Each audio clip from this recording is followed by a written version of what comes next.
മക്കളെ, ഇന്ന് നമുക്ക് 9ാം ക്ലാസ്സിൻ്റെ ഓണം എക്സാം മോഡൽ ക്വസ്റ്റ്യൻ നോക്കാം. First time question. ഒന്നാമത്തെ ചോദ്യം, ഫൂൽ കവിത കാ ये पंक्तियां पढ़ें, 1 से 3 तक के प्रश्नों के उत्तर लिखें. ഫൂൽ എന്ന കവിതയിലെ താഴെ തന്നിരിക്കുന്ന വരികൾ വായിക്കുക.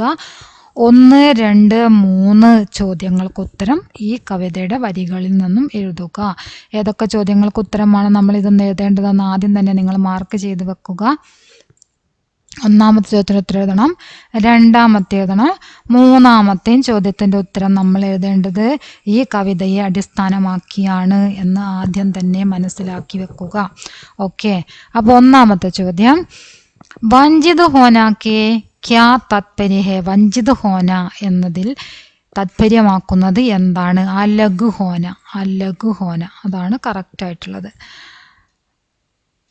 അടുത്തത്, ബच्चे ഫൂലോं की पहचान से वंचित हो गए क्यों. കുട്ടികൾ പൂക്കളുടെ തിരിച്ചറിവിൽ നിന്നും വഞ്ചിതരാകപ്പെട്ടു. എന്തുകൊണ്ട്? അവരെ അവർ അതിൽ നിന്നും എന്താ പറയുക, അത് അവർക്ക് ആ പ്ലാസ്റ്റിക് പൂവായത് കൊണ്ട് തന്നെ യഥാർത്ഥ പൂവ് എങ്ങനെയാണ്, എന്താണ് എന്നറിയാനുള്ള അവരുടെ സാഹചര്യം അവിടെ നഷ്ടപ്പെട്ടു എന്നാണ് പറഞ്ഞത്. ആൻസർ നോക്കാം. ബച്ചോംനെ പഹ്ചാനെ കെ ലിയെ ഫൂൽ മാങ്ക. കുട്ടികൾ തിരിച്ചറിവിന് വേണ്ടി, പൂവിനെ കുറിച്ച് അറിയാൻ വേണ്ടി പൂക്കൾ ആവശ്യപ്പെട്ടു. ലേക്കിൻ കവിനെ വാസ്തവിക ഫൂലോं के बदले പ്ലാസ്റ്റിക് ഫൂൽ സ്ഥാപിത് കിയാത. എന്നാൽ കവി യഥാർത്ഥ പൂക്കൾക്ക് പകരം പ്ലാസ്റ്റിക് പൂക്കൾ സ്ഥാപിച്ചിട്ടുണ്ടായിരുന്നു. ഇസ്ലിയെ ബच्चे വഞ്ചിത് ഹോ ഗയ. ഇക്കാരണത്താൽ കുട്ടികൾ വഞ്ചിതരാകപ്പെട്ടു.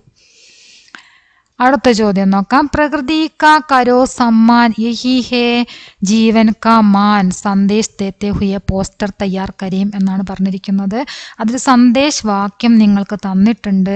ഈ സന്ദേശ് വാക്യം തന്നെ എഴുതുക. പിന്നെ നിങ്ങൾ പോസ്റ്ററിന് വേണ്ടി ഒരു ചിത്രം വരയ്ക്കുക. നിങ്ങൾക്ക് തന്നിരിക്കുന്ന ആൻസർ ഷീറ്റിൻ്റെ പകുതിയിലേറെ ഭാഗം എടുത്തിട്ട് അതിൽ നിങ്ങൾ ഒരു ബോക്സ് വരച്ച് വൃത്തിയായിട്ട് ചെയ്യുക. 8ാം ക്ലാസ്സിൽ നിന്ന് ചെയ്ത ഓർമ്മ ഉണ്ടാവുമല്ലോ. അപ്പോൾ പോസ്റ്റർ വളരെ സിമ്പിളായിട്ട് ചെയ്യാൻ പറ്റിയൊരു കാര്യമാണ്. അതുകൊണ്ട് നിങ്ങളത് ചെയ്യുക. അവിടെ സെൻറ്റൻസ് തന്നതുകൊണ്ടാണ് നിങ്ങളോട് സ്വയം ചെയ്യാൻ പറഞ്ഞത് കേട്ടോ. ഓക്കെ, അപ്പം ഇനി അടുത്ത ക്വസ്റ്റ്യൻ നോക്കാം. പ്രകൃതി സേ ഹേ ഹമാരാ ജീവൻ ഉസ്കാ സംരക്ഷൺ ഹമാരാ ദായിത്ത്. വിഷയ പർ ലഘു ലേഖ ലിഖേം. ലഘു ലേഖ എഴുതാനാണ് പറഞ്ഞിരിക്കുന്നത്.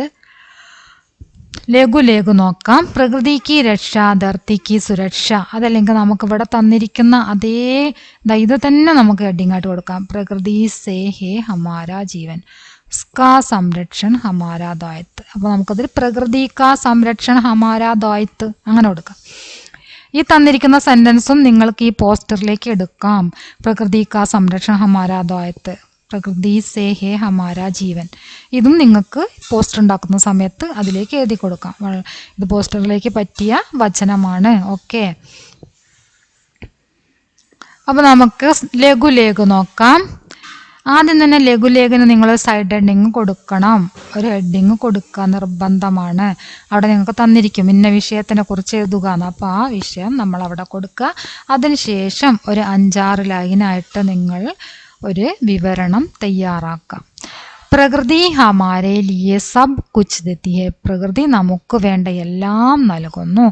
പ്രകൃതിക്ക് ബിനാ ഹം ജി നഹി സക്തേ. പ്രകൃതി ഇല്ലാതെ നമുക്ക് ജീവിക്കാൻ സാധിക്കുകയില്ല.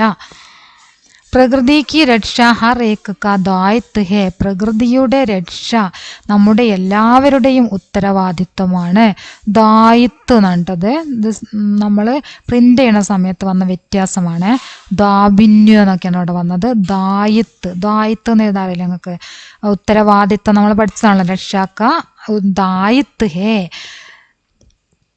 സമാജ് എന്നാണ് കേട്ടോ.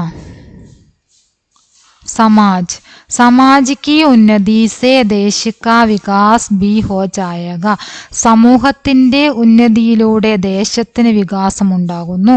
പ്രകൃതി പർ കിസി കാ ഭി അകേല അധികാർ നഹീ ഹൈ. പ്രകൃതിയിൽ ആർക്കും തനിച്ച് ഒരധികാരമില്ല.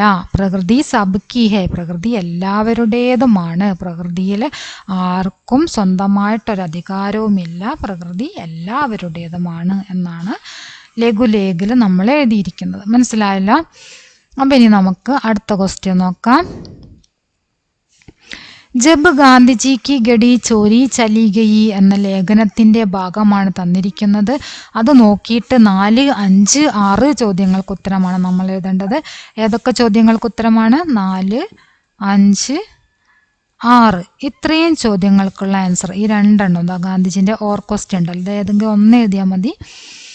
ഇത്രയും ചോദ്യങ്ങൾ നമ്മൾ മുകളിൽ തന്നിരിക്കുന്ന ഈ പാരഗ്രാഫിന്റെ അടിസ്ഥാനത്തിലാണ് എഴുതേണ്ടത്.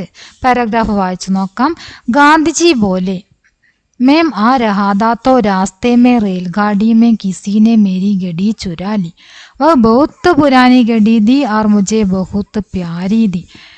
मैं उसे वहाँ इस तरह अपनी धोती में कमर से टांगे रखता था और जब चाहे निकाल कर टाइम देख लेता था.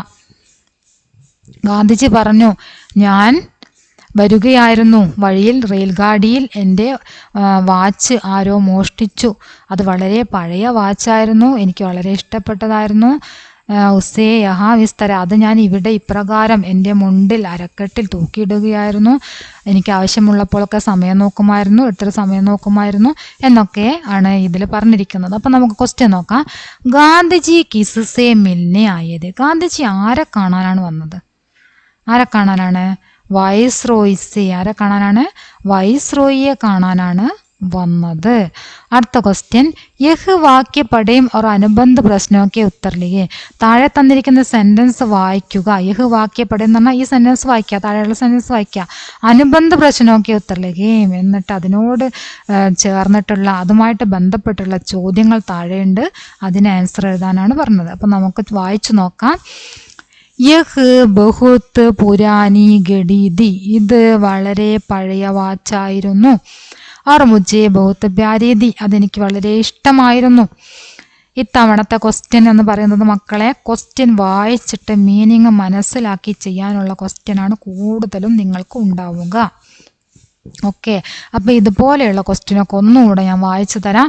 യഹ് വാക്യ പഠേം. യഹ് വാക്യ പഠേം പറഞ്ഞാൽ ഈ താഴെ തന്നതാണ് നിങ്ങളോട് വായിക്കാൻ പറയുന്നത്. മനസ്സിലായോ? യഹ് വാക്യ പഠേം, ഈ വാക്യം വായിക്കുക. ആറ് അനുബന്ധ പ്രശ്നമൊക്കെ ഉത്തരലിക്കുകയും, എന്നിട്ട് അതുമായി ബന്ധപ്പെട്ട ചോദ്യങ്ങൾക്ക് ഉത്തരം എഴുതുക. മനസ്സിലായല്ലോ? അപ്പം നമ്മളിത് വായിച്ചു.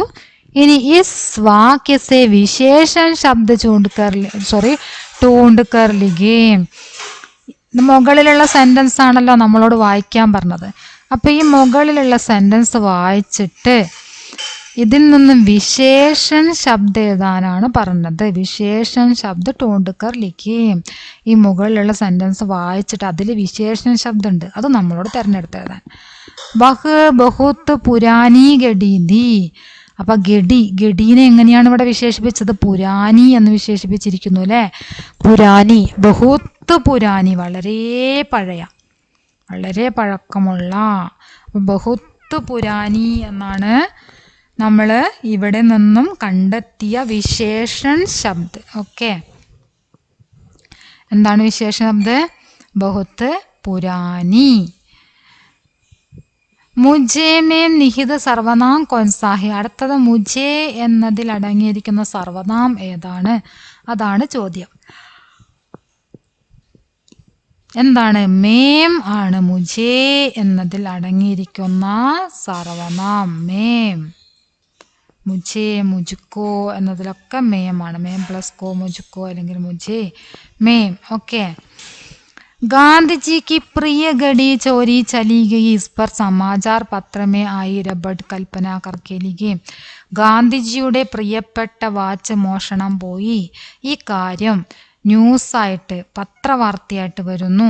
ആ പത്രവാർത്ത, ആ റിപ്പോർട്ട് നിങ്ങളോട് തയ്യാറാക്കാനാണ് പറഞ്ഞത്. സങ്കല്പിച്ചെഴുതുക. രബട്ട്, റിപ്പോർട്ട് സങ്കല്പിച്ചെഴുതുക. കൽപ്പന കർക്കേലിക്ക് പറഞ്ഞാൽ സങ്കല്പിച്ച് എഴുതുക. അപ്പം നമുക്ക് നോക്കാം സങ്കല്പിച്ച് എഴുതിയത്.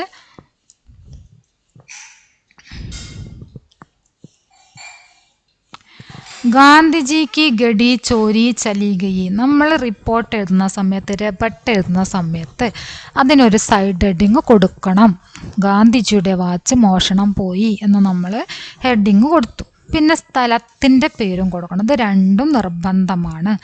ഇത് രണ്ടും ഉണ്ടെങ്കിൽ മാത്രമാണ് നിങ്ങൾക്ക് രബട്ടൊക്കെ എഴുതിക്കഴിഞ്ഞാൽ, സമാചാര ന്യൂസൊക്കെ എഴുതിക്കഴിഞ്ഞാൽ നിങ്ങൾക്ക് അതിനുള്ള മാർക്ക് ലഭിക്കുകയുള്ളൂ. ഓക്കെ, അപ്പം നമ്മൾ സ്ഥലത്തിൻ്റെ പേരെന്താ കൊടുത്തത്? അഹമ്മദാബാദ് എന്ന് കൊടുത്തു. ഭാരത് കെ നേതാ ഗാന്ധിജിക്ക് ഗഡി ചോരി ചലി ഗയി. ഭാരതത്തിലെ നേതാവായ ഗാന്ധിജിയുടെ വാച്ച് മോഷണം പോയി. യഹ് ഘടന റെയിൽഗാഡി സേ ഹുയി ഥി. ഈ സംഭവം ട്രെയിനിൽ വെച്ച് നടന്നതായിരുന്നു. ഉന്നെ വൈസ്രോയ് മൗണ്ട് ബാറ്റൻ കെ സാത്ത് ചായ് പാർട്ടി കെ ലിയെ ആ രഹാ ഥാ. അദ്ദേഹം വൈസ്രോയ് മൗണ്ട് ബാറ്റനോടൊപ്പം ചായ പാർട്ടിക്ക് വേണ്ടി വരികയായിരുന്നു. ഗഡി ബഹുത്ത് പുരാനി ഥി. വാച്ച് വളരെ പഴയതായിരുന്നു. ലേക്കിൻ ഉൻകോ ബഹുത്ത് പ്യാരി ഥി. പക്ഷെ അദ്ദേഹത്തിന് വളരെ പ്രിയപ്പെട്ടതായിരുന്നു. ഉസേ വേ അപ്പനി കമർ മേ ടാങ്കെ രഖ്താ ഥാ. അദ്ദേഹം അത് സ്വന്തം അരക്കെട്ടിൽ തൂക്കിയിടുകയാണ് ചെയ്യാറുള്ളത്. അഭി തക്ക് ചോർക്കെ ബാരെ മേ കോയി പതാ നഹി. ഇതുവരെ കള്ളനെ കുറിച്ച് ഒരറിവും ലഭിച്ചിട്ടില്ല. വൈസ്രോയ് ബി ഇസ് ബാത്ത് പർ ദുഃഖ് പ്രകടിക്കിയ. വൈസ്രോയും ഈ കാര്യത്തിൽ ദുഃഖം പ്രകടിപ്പിച്ചു.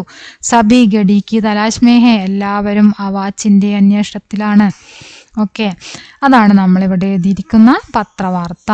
ഇനി നിങ്ങൾ ഇങ്ങനെ ഒരു പത്രവാർത്ത വന്നു, നിങ്ങളൊന്നും പഠിച്ചിട്ടില്ല, നിങ്ങൾക്കൊന്നും എഴുതാൻ അറിയില്ല എന്ന് കരുതുക. അപ്പം നിങ്ങൾ ചെയ്യേണ്ട കാര്യം, ഗാന്ധിജിക്ക് ഗഡി ചോരി ചലി ഗയി എന്ന ഈ ഹെഡിങ് നിർബന്ധമായിട്ട് എഴുതണം. അതുപോലെ തന്നെ അഹമ്മദാബാദ് എന്ന സ്ഥലത്തിൻ്റെ പേര് നിർബന്ധമായിട്ട് എഴുതാം. ഇത് രണ്ടും നിർബന്ധമായിട്ടും എഴുതിയതിന് ശേഷം നിങ്ങളുടെ ക്വസ്റ്റ്യനിൽ ഇവിടെ ഒരു സൂചന തന്നിട്ടുണ്ടല്ലോ, ആ സൂചന നിങ്ങൾ എടുത്തെഴുതാം. ആൻസറിലേക്ക് എഴുതുക. അതിന് ചെറിയ മാറ്റങ്ങൾ വരുത്തുക, അതിലേക്ക് കുറച്ച് സെൻറ്റൻസ് ഒക്കെ കൂട്ടിച്ചേർത്ത് ഒക്കെ എന്ത് ചെയ്യുക, അതിനെ നിങ്ങൾ പത്രവാർത്തയായിട്ട് എഴുതുക. അപ്പോൾ നിങ്ങൾക്കൊരു 2 മാർക്കെങ്കിലും കിട്ടും. ഒന്നും എഴുതാതിരിക്കുന്നതും എന്തെങ്കിലും എഴുതിയിട്ട് 2 മാർക്ക് ലഭിക്കുന്നതുമായിട്ട് വ്യത്യാസമല്ലേ? അതുകൊണ്ട് പറഞ്ഞതാണ് കേട്ടോ. അങ്ങനെയാണ് എഴുതേണ്ടത് എന്ന് തെറ്റിദ്ധരിക്കരുത്. അങ്ങനെയല്ല എഴുതേണ്ടത്. പക്ഷേ നിങ്ങൾക്ക് 2 മാർക്കെങ്കിലും കിട്ടാൻ വേണ്ടിയാണ് അങ്ങനെ എഴുതാൻ പറഞ്ഞത്. സൈഡ് ഹെഡിങ്ങും സ്ഥലത്തിൻ്റെ പേര് നിർബന്ധമായിട്ട് കൊടുക്കണം. അത് രണ്ടും കൊടുക്കാതെ നിങ്ങൾ ഈ പാരഗ്രാഫിലുള്ളത് എഴുതി വെച്ചാൽ നിങ്ങൾക്ക് 1 മാർക്കും ലഭിക്കുന്നതല്ല. ഓക്കെ, അപ്പോൾ അടുത്തത് നോക്കാം. 7ാമത്തെ ക്വസ്റ്റ്യൻ, 7ാമത്തില്ല, ഇതിലുള്ള ഓർ ക്വസ്റ്റ്യൻ ആണ് 6ല്. ഗാന്ധിജിക്ക് പ്രിയ ഗഡി ചോരി ചലി ഗയി. ഇസ് ഘടന പർ ഗാന്ധിജിക്ക് ഡയറി ലിഖേം. ഗാന്ധിജിയുടെ വാച്ച് മോഷണം പോയ ദിവസം ഗാന്ധിജി എഴുതിയ ഡയറിയാണ് നിങ്ങളോട് എഴുതാൻ പറഞ്ഞത്. ഡയറി. ആജ് may viceroy Bhavan may Chai പാർട്ടിക്ക് ലിയെ ഗയ. ഇന്ന് ഞാൻ വൈസ്രോയ് ഭവനിൽ ചായ പാർട്ടിക്ക് വേണ്ടി പോയി. ജാത്തേ സമയ ട്രെയിൻ സേ മേരാ ഗഡി ചോരി ചലി ഗയി. പോകുന്ന സമയത്ത് ട്രെയിനിൽ വെച്ച് എൻ്റെ വാച്ച് മോഷണം പോയി. ബഹുത്ത് പുരാനി ഗഡി ഥി. അത് വളരെ പഴയ ഒരു വാച്ചായിരുന്നു. ഓർ മുജെ ബഹുത്ത് പ്യാരി ഥി. എനിക്ക് വളരെ ഇഷ്ടപ്പെട്ടതായിരുന്നു. മേ അഫ്സോസ് ഹോ ഗയി. ഞാൻ വളരെയധികം ദുഃഖിതനായി. ഉസേ അപ്നി ധോത്തി മേ ടാങ്കെ രഖ്താ ഥാ. അത് ഞാൻ എൻ്റെ അരക്കെട്ടിൽ, കമർ എന്ന അരക്കെട്ട്, മുണ്ടിൽ അരക്കെട്ടിൽ തൂക്കിയിടുകയാണ് ചെയ്യാറുണ്ടായിരുന്നത്. സമയ പർ നികാൽക്കർ ടൈം ദേഖ് ലേത്താ ഥാ. സമയത്തിനടുത്ത് ടൈം നോക്കുമായിരുന്നു. പതാ നഹി കോൻ ലേ ഗയാ ഓർ ക്യോം. അത് ആരാണ് കൊണ്ടുപോയതെന്നോ എന്തിനാണ് കൊണ്ടുപോയതെന്നോ അറിയുകയില്ല. ഓക്കെ, ഇനി അടുത്ത ക്വസ്റ്റ്യൻ നോക്കാം. पर वो तो केवल बात में रहने के लिए यहाँ आते हैं, वहाँ वो कौन है? पर वो तो, ഈ ക്വസ്റ്റ്യൻ നമ്മൾ ഗർ എന്ന കഹാനിയിലെ തന്നിരിക്കുന്ന പാഠഭാഗം വായിച്ചതിന് ശേഷം എഴുതേണ്ടതാണ്. നിങ്ങളിവിടെ കണ്ടിട്ടുണ്ടായിരിക്കും ഒരു സൂചന, ഗർ കഹാനിക്കായി ഹംസ് പഠേം 7 മുതൽ 9 വരെയുള്ള ചോദ്യങ്ങൾക്ക് ഉത്തരം എഴുതുക എന്ന് കണ്ടല്ലോ. അത് നമ്മൾ ഈ 2 വരി വായിക്കണം. അതിനുശേഷമാണ് നമ്മൾ ഇതിന് ആൻസർ എഴുതേണ്ടത്.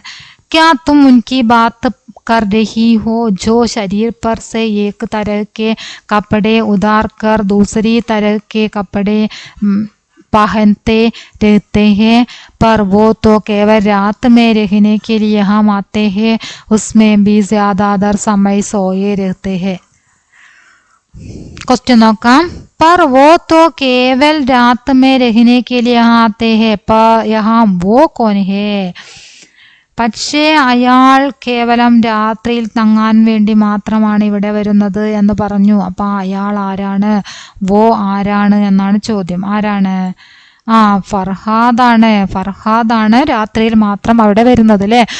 വന്നിട്ട് ഉറങ്ങുകയാണ് അദ്ദേഹം ചെയ്യുക. പിന്നെ അദ്ദേഹം വായിക്കാറുണ്ട് പകൽ സമയങ്ങളിൽ. അദ്ദേഹത്തിന് കുറച്ച് സമയം മാത്രമേ അദ്ദേഹം വീട് ഉപയോഗിക്കാറുള്ളൂ എന്നൊക്കെ നമ്മളെ പഠിച്ചതാണ്. इस कहानी के लिए घर शीर्षक कहाँ तक उचित है अपना विचार लिखे.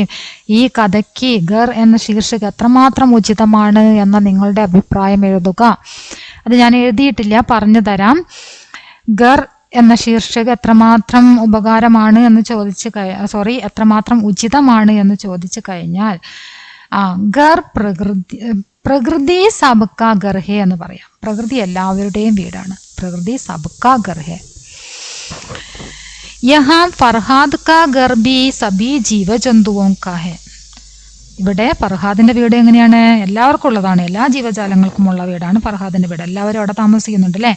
ഇസിലിയേ ഇതുകൊണ്ട് ഗർ ശീർഷക് ഇസ് കഹാനി കെ ലിയേ ഉചിത് ഹേ.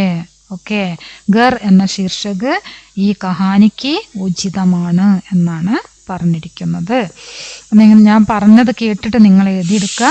അത് എഴുതിയിട്ടില്ല, എൻ്റെ അടുത്ത് വിട്ടുപോയതാണ്. ഇപ്പോൾ ഞാൻ ക്ലാസ് എടുക്കുന്ന സമയത്താണ് ശ്രദ്ധിച്ചത്. ഓക്കെ, അപ്പോൾ നമുക്ക് അടുത്ത ക്വസ്റ്റ്യൻ നോക്കാം.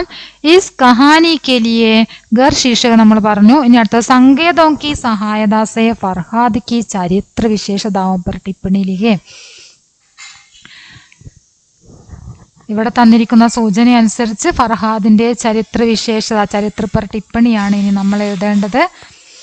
ചരിത്ര പർ ടിപ്പണി മാത്രമായിട്ട് ഒരു വീഡിയോ ചെയ്തിട്ടുണ്ട്. ചരിത്ര പർ ടിപ്പണി, ഫർഹാദ് കി ചരിത്ര പർ ടിപ്പണി, അത് നോക്കിയിട്ട് പഠിക്കുക. ഓക്കെ, ഇനി അടുത്ത ക്വസ്റ്റ്യൻ നോക്കാം. ബഹുത്ത് ദിനോ കെ ബാദ് കവിത കിയെ പങ്ക്തിയാ പഠേം. ബഹുത്ത് ദിനോ കെ ബാദ് എന്ന കവിതയിലെ വരികൾ വായിക്കുക. അതിനുശേഷം 10-11 ചോദ്യങ്ങൾക്ക് ഉത്തരം എഴുതുക.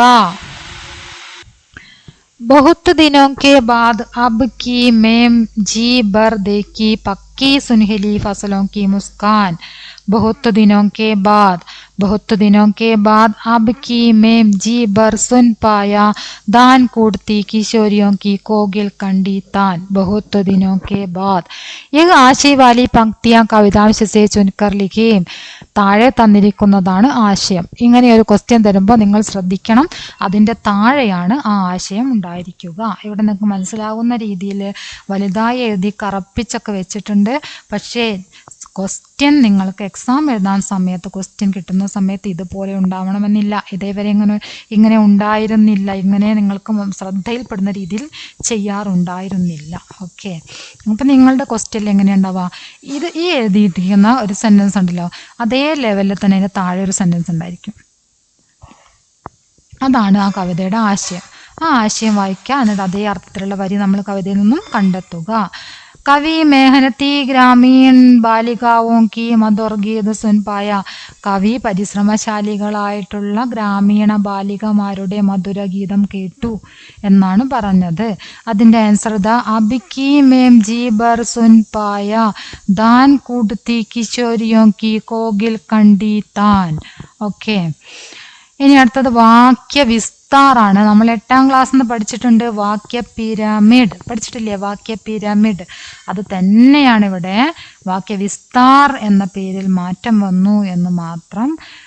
ഒരേ അർത്ഥമാണ്. വാക്യ പിരമിഡ്, വാക്യ വിസ്താർ. പിരമിഡായിട്ട് ചെയ്യുക എന്നതാണ് വാക്യ പിരമിഡ്. വാക്യ വിസ്താർ എന്ന് പറഞ്ഞ സെൻറ്റൻസിനെ വിപുലീകരിച്ച്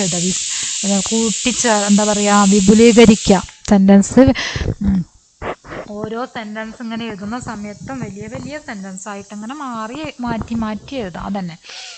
മേനെ സുന. അതിന് നമ്മൾ ഇവിടെ നിന്നൊരു ശബ്ദം എടുത്ത് അതിനെ കുറച്ചുകൂടെ വലുതാക്കും. പിന്നെ ഒരു ശബ്ദം കൂടെ എടുക്കും, അതിനെ കുറച്ചുകൂടെ വലുതാക്കും. അങ്ങനെ മനസ്സിലായല്ലോ. മേനെ സുന, ഞാൻ കേട്ടു. എന്താണ് കേട്ടത്? എന്ത് എന്ന ചോദ്യമാണ്. ഞാൻ കേട്ടു എന്ന് പറഞ്ഞാൽ പിന്നെ അതിനോട് ചോദിക്കേണ്ടത് എന്താണ്? എന്ത് കേട്ടു? എന്ത് എന്ന ചോദ്യം ചോദിച്ചാൽ നമുക്ക് എന്താ ഉത്തരം കിട്ടുക?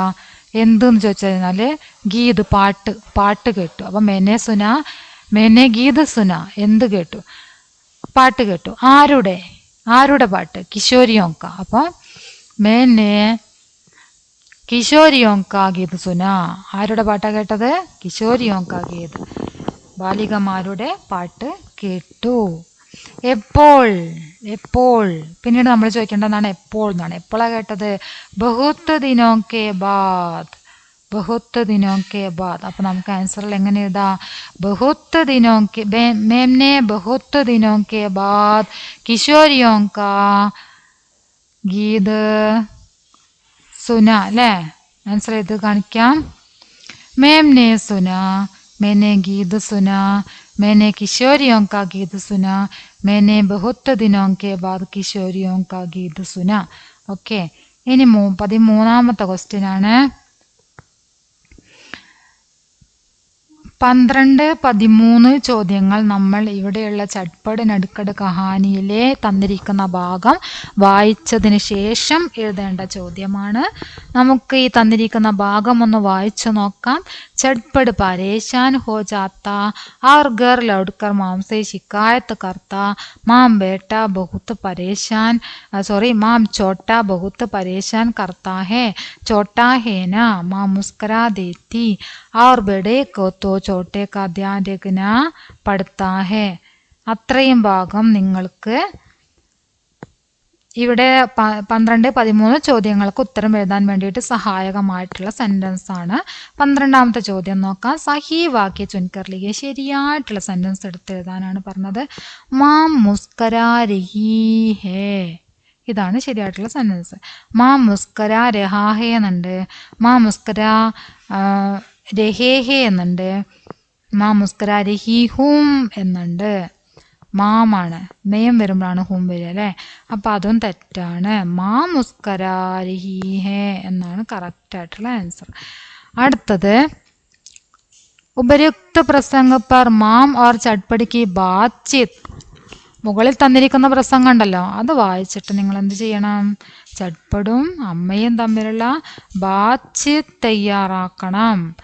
മാം ക്യോം ഉദാസ് ഹേ ബേട്ട, നീ എന്താണ് ഇങ്ങനെ ദുഃഖിച്ചിരിക്കുന്നത് മകനെ?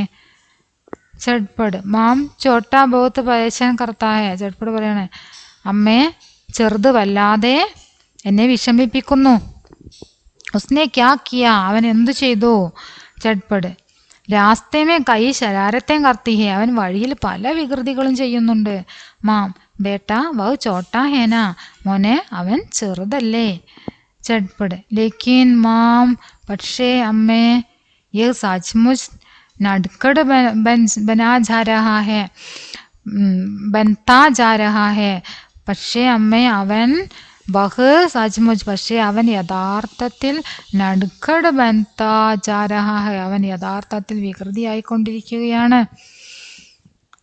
അരെ ബേട്ടാ തൂ തോ ബഡാ ഹേ, അല്ല മോനെ നീയല്ലേ മൂത്ത കുട്ടി.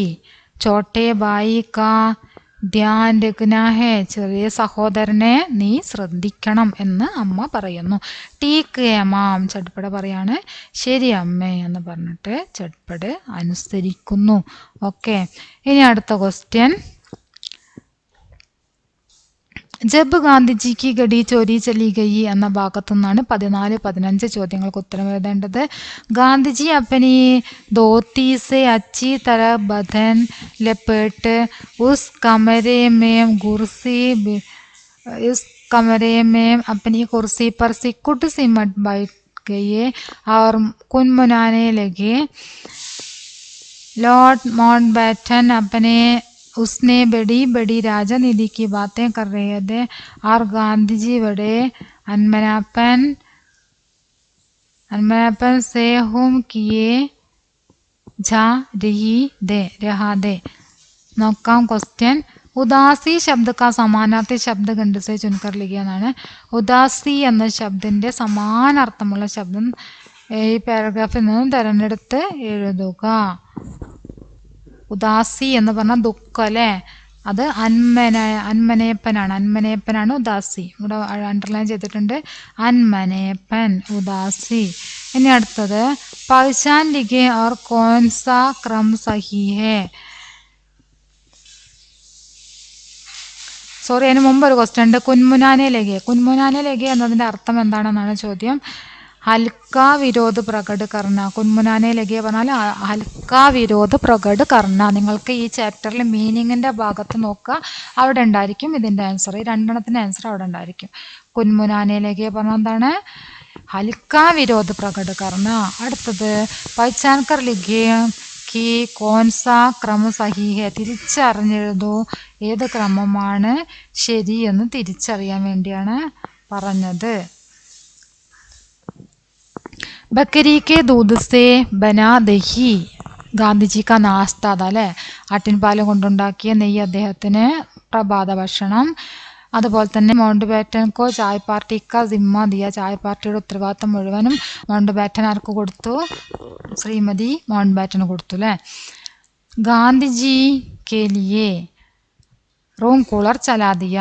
ഓക്കെ, അപ്പം എങ്ങനെയാണ് നമ്മൾക്ക് വരുന്നത് ആൻസർ കറക്റ്റായിട്ട്? അത് ച ധ, ചായയുടെ ആൻസർ ധ ആയിട്ടാണ് വന്നത്. ഓ ച എന്നതിന് ധയാ ധായാണ് വന്നത്.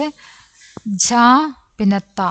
ഓക്കെ, അപ്പോൾ മക്കളെ അതിൻ്റെ കറക്റ്റായിട്ടുള്ള ആൻസർ ഇതാണ്. നിങ്ങൾ ഇതാണ് തിരഞ്ഞെടുത്ത് എഴുതേണ്ടത്. മനസ്സിലായല്ല? ഈ തവണ ഈ വർഷം വന്നിരിക്കുന്ന മോഡൽ മാറി, അതായത് ഈ വർഷം മുതൽ ഈ മോഡലാണ് നമുക്ക് ക്വസ്റ്റ്യൻ വരുന്നത്. കഴിഞ്ഞ വർഷം ഇങ്ങനെയല്ല നമ്മൾ മിലാൻകരയെ വരുന്നത് അല്ലേ. മിലാൻകരയ്ക്ക് വ്യത്യാസം വന്നു. ആൻസറൊക്കെ ഇവിടെ തന്നിട്ട് നമ്മൾ അതെടുത്ത് എഴുതുക, അതാണ് ചെയ്യേണ്ടത്. അപ്പം അത്രയാണ് നമ്മളുടെ 9ാം ക്ലാസ്സിൻ്റെ ഹിന്ദി ക്വസ്റ്റ്യൻ ഉള്ളത്. ഫുള്ള് നിങ്ങൾ കാണണം. കണ്ടതിന് ശേഷം നിങ്ങളുടെ അഭിപ്രായങ്ങൾ തീർച്ചയായിട്ടും അറിയിക്കണം. ഓക്കെ.